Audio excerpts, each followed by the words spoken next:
How's everyone doing? Doing my second episode of Cookies at 2 podcast for Angie Malone Agency Farmers Insurance, located in St. Paul, Roseville area. And today I have with me a great guest, Paul St. Andrew.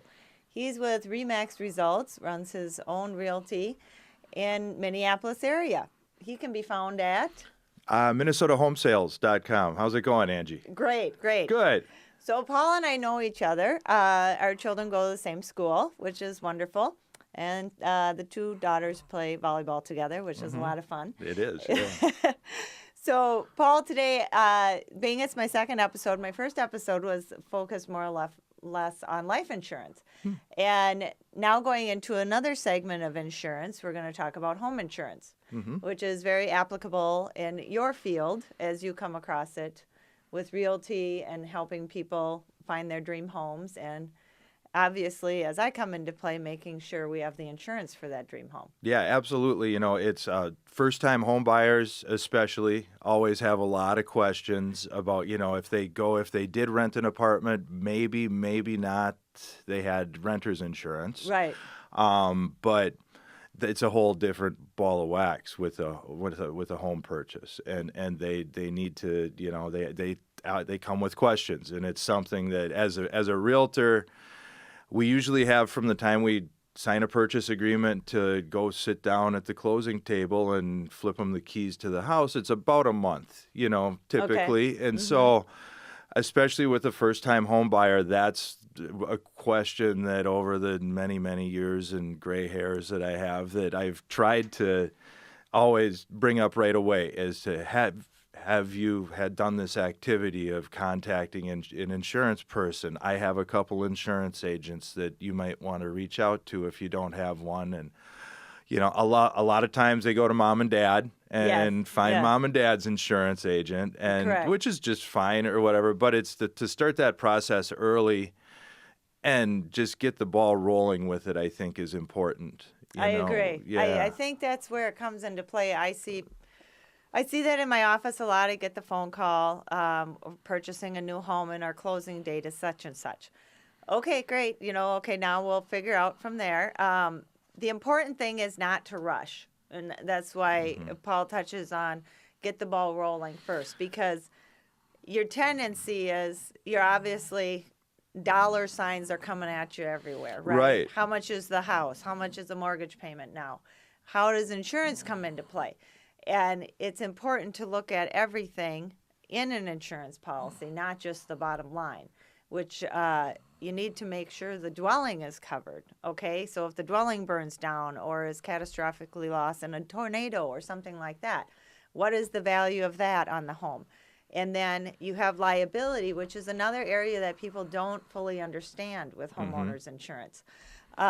So all those things play into the policy, and it's important to sit down with your agent. And that's what we do at my agency is go through that policy so you feel good about what you're buying and you feel good about your protection. And, you know, I have a lot of clients that you mentioned the finances of it, and seem to be, it's a whole lot of money. Yeah. You know, and that they're looking at big numbers when you buy a house, you know, and I always try to reiterate and to remind them that this is probably the biggest investment that they're going to make is their home.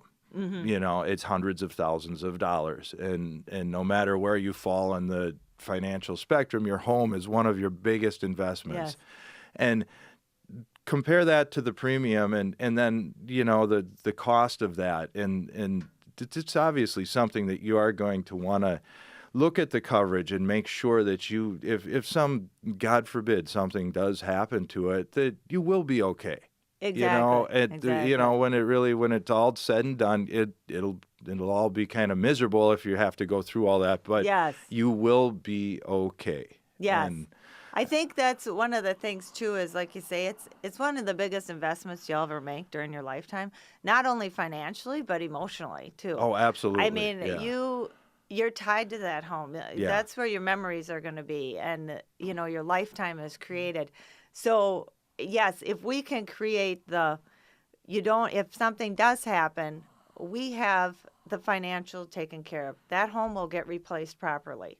Don't worry about that. So then you can deal with it is shattering. It's going to shatter you for a bit if you do have to end up in a catastrophic situation. But at least you have a good company behind you, like Farmers and my agency, to get you through that. So that will feel very good in the long term, and even in the short term, to know that you know what you got. No, I think so too. I think it's very important, to have that. And you hit on it. It is a whole lot more than just sticks and bricks and stuff, for sure. A home it's a whole lot of memories. It's a lot of I see it all the time with my clients and especially my people buy on emotion. People buy on emotion. Yes, people buy on emotion. They walk into a house. I always tell, again, these first-time home buyers especially, I say, we're going to go through these houses, and it's kind of like a funnel. We start at the top, and we go down, and you're going to learn about what you want in a home, and we're going to open the door of a house, and I guarantee you within about 30 seconds, you're going to be like, this is the one. Oh, wow. And it happens like that. It truly does often, after they go through 10, 12, 15 houses and they start and they look at, 100 online because that's what they do. Yeah, exactly. So it just creates this level of importance, really, for this, and so then when you do find the one, when you find that gem that's going to be your spot, where you're going to take your kid's going to come home from the hospital in, where you're you're going to look at the mark on the wall and say, oh, this happened here, and and the other kid's going to blow the window out with a baseball or whatever. Who knows? Right. All of these things and all of these memories, all of that stuff. The kid will crash into the garage with the car. Everything. It never ends. It's always something. It's always something. Yeah, it's all good. But then to have a farmer's agent, backing you up, because I've made claims I've lived in, I have a house that I've lived in for 20 years. And, gosh, we were there about a year and a tree fell on the house, Oh, boom, geez. tree fell on the house. That happened, and I mean, there's just different things happen all the time. Yes. And to be able to just make that phone call and be like, I got a tree on my house, and what do I do? just what do I do?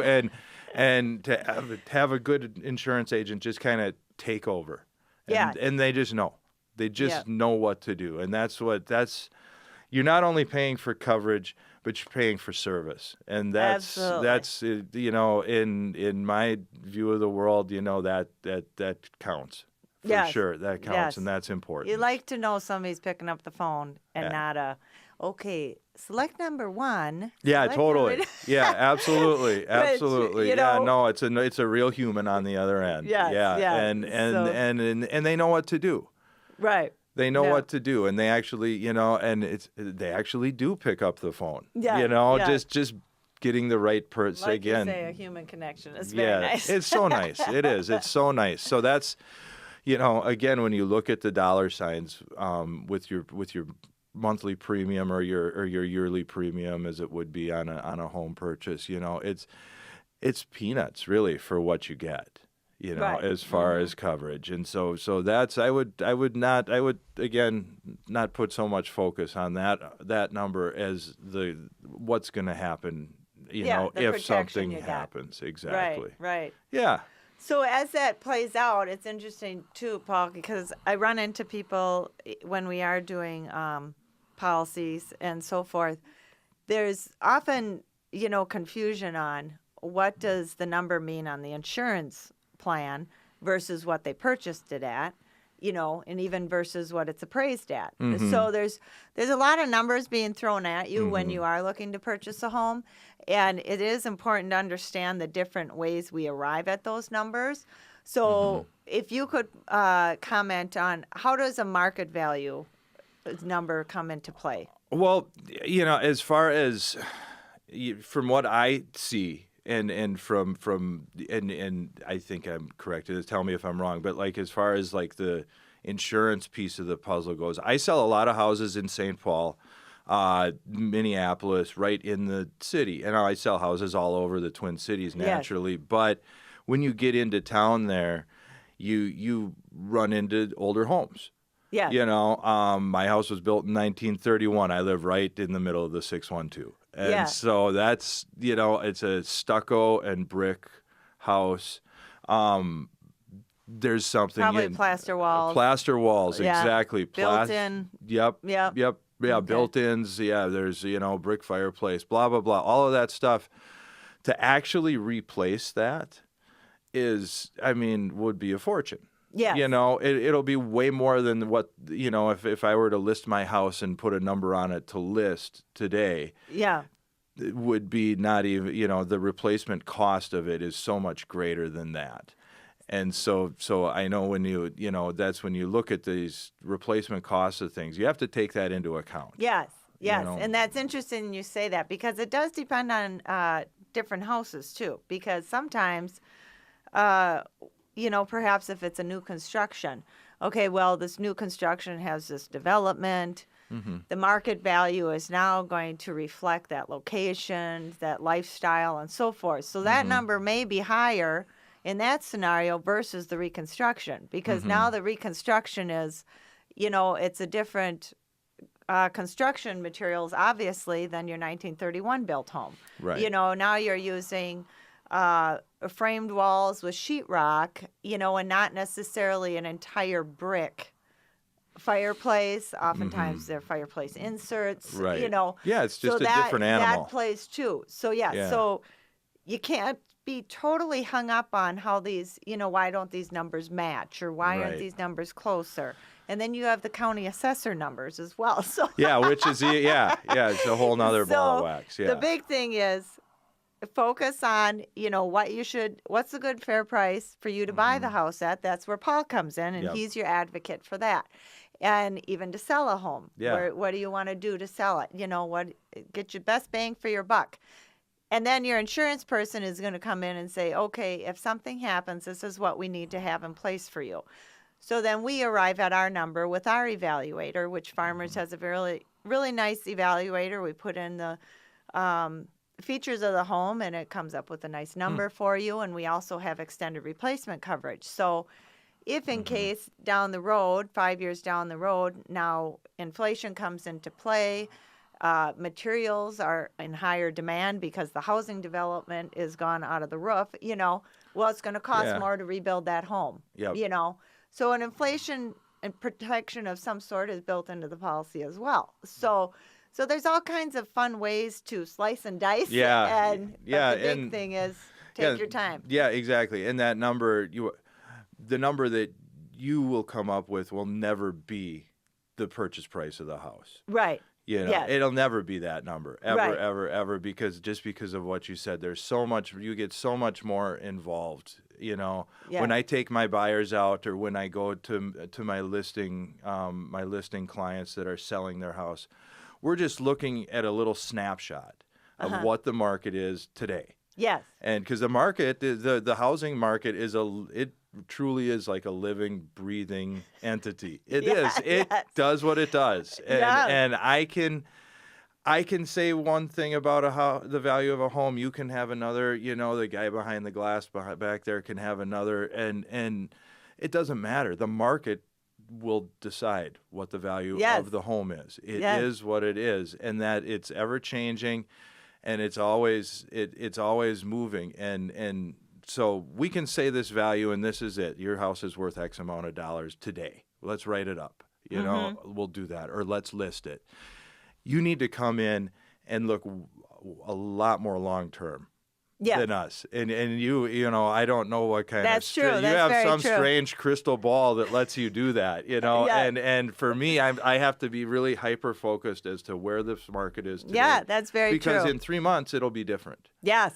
And then 3 months it'll be different again. Right. And it changes constantly. It's never the same. And so so when you when people see the numbers again that their farmer's agent gives them, they keep that in mind. That it's not, we can't compare that to the purchase price of the home. There's just so much more. Right. Again, with your crystal ball that you figure out that goes into it, when all we have to do is just find out what's this house worth this minute.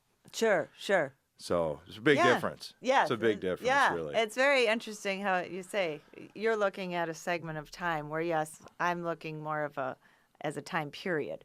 Right. So that's a very key point there. And it's great to work with people who understand where they're coming from. So Paul and I, working with clients and whatnot, we understand each other speak to a certain extent too. So that does help in the process when you are looking to purchase a home or even sell a home. I am able to refer you to a knowledgeable realtor like Paul, like I say, to get the best bang for your buck. Or if you are coming out of a renter situation, I'd like to start looking at homes. So all kinds of fun things in that whole world. And at the same time, it's on my end too. It's good to.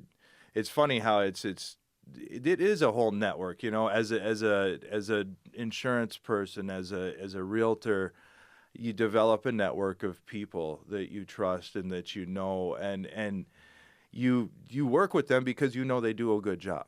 Right. And you just know they have a track record feel with good about, you. Yes, exactly. So listen to your agent. Listen to your if you as a consumer, if I go and I hire somebody to be my insurance agent, or I hire somebody to be my realtor, and then they have a suggestion, I should follow up with that at least, and reach out to that person, because a referral from somebody that I have trusted already is important, and absolutely. so do that and do it early, everybody. Get a hold of, when you sign that purchase agreement, be sure to get a hold of your insurance agent, and you guys can work fast. Oh yeah, we've been able to go like that. A couple hours, yeah. It seems like that. We need it now. Okay. Yep. I've had that where they, where I've been.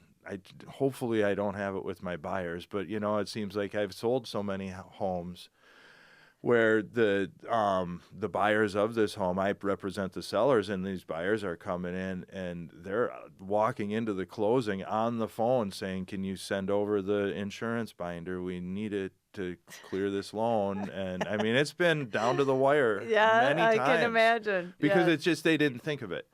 Yes. They didn't think of it, and then they don't have the time to review either. Exactly. And they just gotta go for it. They gotta go with it and just hope it's all there. Not that you can't, make revisions afterwards, but it is important to be on the front end of it. Absolutely. So, I guess I'd just like to close today, Paul. We're kind of in the midst of winter in Minnesota at this time, and we have a lot of snow at this point. Although it hasn't been a super snowy winter compared to others, I feel like. And just coming across things that come up with home insurance during this time of the year, there's burst pipes. Yes. Make sure your heat is working, and especially on any kind of vacant properties you have. Yes. Cabins or, second homes. Any of it. Oh, man. You just don't want to end up. Yeah, I have a listing right now. It's in Shoreview, actually, and it is vacant. And under contract and vacant. And I asked my seller client here a few months ago, I said, can you just turn the water off? Just have it off. And he's like, well, why? What? Why? And I said, just to be safe. Just what if, to be safe. And say, okay, so he did. And you know what? We turned the water back on. We had a purchase agreement written on it just right around Christmas time, and everybody knows it was about 1,000 below right around then. And we got a purchase agreement, and they had to go turn the water on for the home inspection, and found out there were some pipes in a bathroom that's on the second floor above the garage. The water sat in them and froze. Oh. And they run, and if the water was on, it would run the risk of bursting the pipes. And then the water is flying through. And when would he, in an empty house? That, it could have, we would have had to sell it with the pool then. Yeah. And I've heard too many stories that the neighbor finds it because now there is a pool on the driveway. Exactly. Because it came through the house. So really have a care with those vacant houses. It's sad. And I hate to be such a pessimist, but always think, what can go wrong will go wrong every single time. You don't think it's that cold, but you go outside and your face burns immediately. So it's going to do that to the pipes too. Yep. So, and another safety note, Don't get on your roof to clear the snow cover. Very unsafe. Call somebody to do that. And also don't try and do it from the ground either. You might damage the shingles, which would be bad as well. So all kinds of safety things. And for liability, keep the sand and salt on the sidewalks and, your driveway and so forth. Keep things safe for you and your family and any visitors you want to have over for perhaps the Vikings game. That's right. That's right. All right. And from that, signing off, Angie Malone Agency, Farmers Insurance, Cookies at 2 with Paul. Hi, I'm Paul St. Andrew with RE/MAX Results. Thanks for listening. All right. Take care.